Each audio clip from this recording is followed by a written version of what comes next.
बंधु, अब मुझे नरेश मीणा की चिंता हो रही है।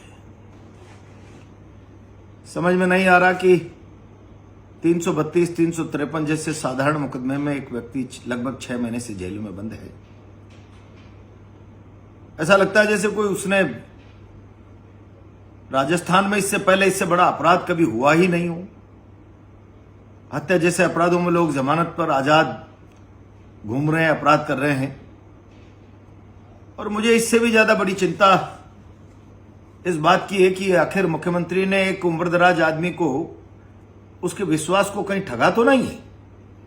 जैसा मेरी जानकारी में आया, मैं तो उस वार्ता का हिस्सा नहीं था, पर मैं जानता हूं राजस्थान की परंपराओं में कोई मुख्यमंत्री के साथ एक उम्रदराज व्यक्ति सद्भाविक वार्ता कर रहा है तो सद्भाविक वार्ता की कीमत लिखित वार्ता से और सशर्त वार्ताओं से ज्यादा होती है। ये समझने का विषय है।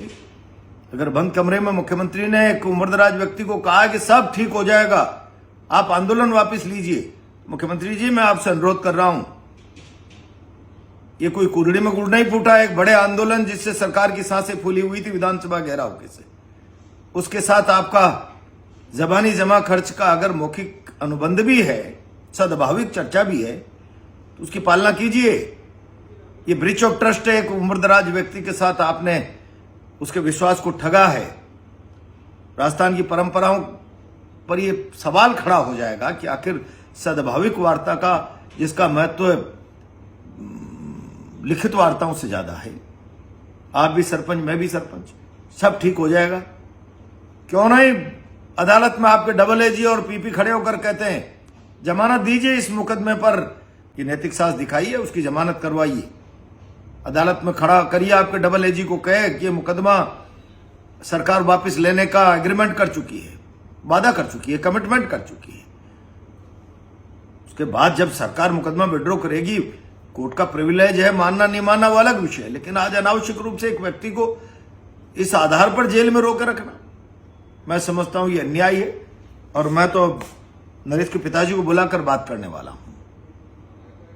क्या मुख्यमंत्री जी से कहिए, अगर ये सब कुछ बहुत जल्दी नहीं होता है तो मुख्यमंत्री का असली चेहरा कि सद्भाविक वार्ता का मजाक, राजस्थान की परंपराओं का मजाक मुख्यमंत्री कितना सहजता से उड़ा देते हैं एक उम्रदराज आदमी के साथ की हुई चर्चा का।